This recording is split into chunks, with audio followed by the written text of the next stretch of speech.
Welcome back, Sports Tonight on Channels Television. You can be part of the program on Twitter or Channels_Sports, Facebook Channels-Sports, or send us an email to sportstonight@channelstv.com. We just told you what went down at the National Handball League. We gave you results for men and women, and of course, we also told you the fixtures for tomorrow, just in case you've got some time to see some handball played right here in Lagos. The venue, once again, is the Roe Park Sports Complex in Yaba.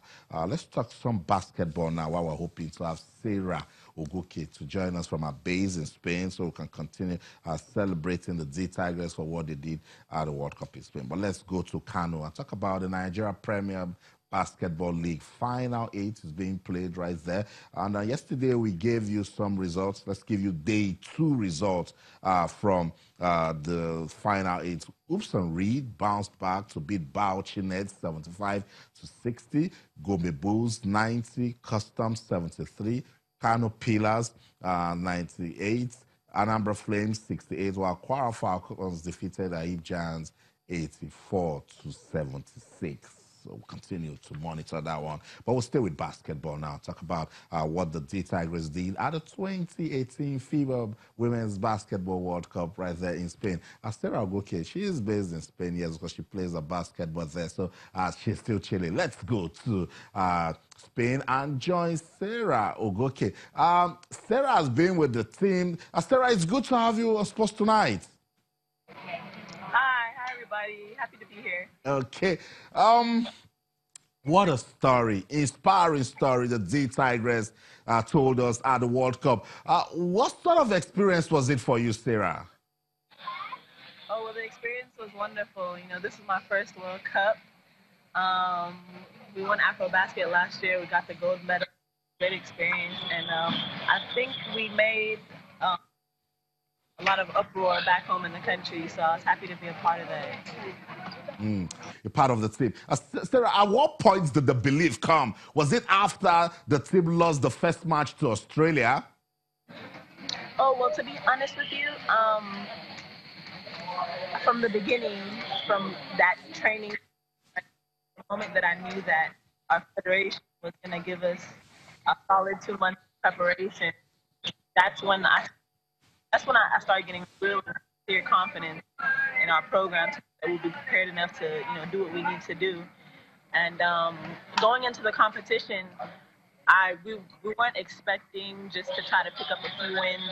We're going in thinking, okay, let's try to take over the whole thing. Let's try and win the whole competition. So that was our mentality. We're going in there to go better. Okay. We're struggling with that connection. Sarah Ogoke, D Tigers point guard. She's still with us. Sarah, let's talk about our game against Turkey. You got into beast mode and gave us a double digit and turned out top performer. What was your motivation in that match?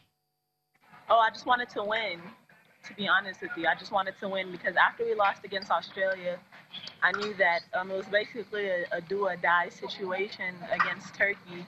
Because if we lost against Turkey, then we had no chance at a medal, and I just wanted to keep playing, so I just decided to give it my all. I've been asking your teammates, so I'm going to ask you also. What happened in the fourth quarter against Greece? In the first quarter against Greece, the fourth quarter against Greece, what happened? The final quarter. I don't know. Who was winning? What do you mean? What happened? Yeah, because we were expecting you girls to go all out with it, and then Greece turned up the heat. I remember it ended 19-9. At that point, did you girls look at that? Oh, we've already done this, and that's it. No, I don't think we ever felt like we got complacent in the match. It was just a situation. Well, basketball is a game of runs. You know, a team might be up by 20 points, but at some point in time, the other team is going to try to come back and win. Because everybody's a world-class team, and you can't really just count anybody out. So teams make their comebacks all the time. It happens. It's normal in basketball. Okay, before I let you go, how much influence did Coach Otis bring to this team? Sorry? How much influence did Coach Otis have on the team?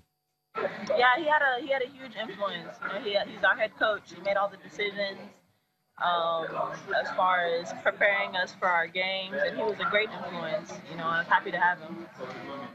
So what's next for you and your basketball? Right now, I'm headed to the United States, and once I get there, I'll have a chit chat with my agent and see what offers he has for me on the table, and then I'll make my decision for this season. That's right. You never know. You might just be going to a top team in the United States. Let us know, Sarah, when you sign those papers. Thank you so much for talking to us. Okay, gladly, and I hope everybody can follow me on Instagram. They go follow you, you champ. So that's it, Sarah. Sarah Oguke speaking to us. You can see she's already jetting out, and that's what happens when you go to a competition. You take your chances, you impress. You never know who's watching. You never know. You never know. Those papers, those contract papers have been prepared somewhere. So agents say starts coming. Absolutely amazing. Yeah. I could see they're still basking in the excitement of them achieving something very memorable, and we're quite pleased and we're proud of them. And somebody will be sitting down saying, we didn't win the tournament. What are we celebrating? Oh, please. We're celebrating progress. We're celebrating momentum. We're celebrating a desire to really achieve something great. That's and right. you could see it in their eyes. You know, she said something quite important, you know. It's a winning mentality that we've suddenly found in our team. You know, it's wonderful when a group of girls go out there and you could see in their eyes, you could see in their outputs, you could see in whatever they're doing on the courts that they really want to achieve something great. So it's something that it's worth celebrating. I mean, I know it's not you do not want to be caught over celebrating, but I think we should celebrate the girls. We've got to celebrate the girls because we've not done it before. Yeah. You know, and the first time of doing something, you've got to celebrate it because it just looks like a beginning of something great to come. So it's something wonderful because I'm looking at those girls and I'm thinking, if you take 10 out of this squad at the World Cup in Spain, if you take 10 of this squad to the next World Cup, there'll still be a fire in them. There'll still be a fire in their belly to achieve something greater and even go one step further and get to the semi-final. So it's something we should be celebrating, and we're really pleased for the girls. And awesome. for Sarah, we hope that she puts pen to paper in the U.S. because that would be a highlight in her career. Yeah, it's good to see her playing in WNBA. Yeah. Beautiful. The D-Tigers didn't just play basketball at the World Cup in Spain. They told a motivational story. They empowered other girls staying somewhere and saying, look, I can't do it. And saying, no, get up. Impossible is nothing. And she said something that I love. She said, no, we didn't wait until we lost to Australia that this team had been fired up before even they went to the World Cup. And sometimes these things happen, and that's something that people need to understand. You prepare all week, you prepare all month for a game. You go into the court and something doesn't just happen the way you expected it to happen. And that's exactly what happened in the Australia game. It was a story of the Australia game that it didn't just go according to the script. Yeah. But it's about the mentality. It's about what you do when you lose a game like that, because Nigerians were all of a sudden, I'm guilty as well, shame on me. Nigerians were, come on, we've been here before, deja vu, they're going to get spanked as usual. Win one match. But the girls reacted. They showed great spirit, showed great desire to come back and win the other 3 matches. And it's quite wonderful when you go into a tournament knowing you've never won a match before. There you go. And then all of a sudden you win 3. It's quite remarkable. First African team, men and women. Don't think it's just women. So I ever make it to the quarterfinals. And just in case you think I'll stop talking about it, you're wrong.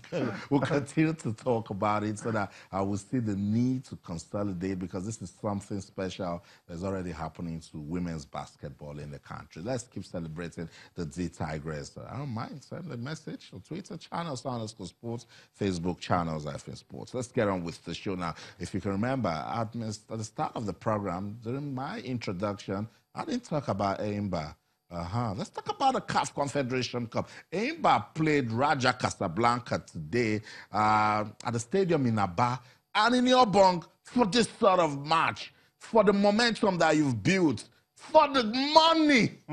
We expected Aimba to come out, do all they can. Yes, they turned up the heat at some point, took the game to their opponent, but the moment Stanley Dingba missed that penalty, they should have just given everything. Losing at home now is so dangerous for them. It was sort of game that you tell yourself, if you cannot win, don't lose, because you know it's a 1-1 scoreline wouldn't have been a bad result. A 0-0 scoreline wouldn't have been a bad result, because when it comes to the knockout stages of a major cup competition like this, you're thinking, whatever happens, it's no more home and away, because a different Imba side can turn up in Rabat and achieve something really great. But they made it a lot more difficult for themselves losing at home. And Stanley Dimba, I mean, I don't know how he's going to sleep tonight, because if he had scored that penalty, you never know, maybe Imba would have gone on to win that game. That would have been the spark. Yeah, maybe Imba would have gone on to win that game, but it didn't just happen for them. And credit to Raja Casablanca. It's a solid side, a quality side, and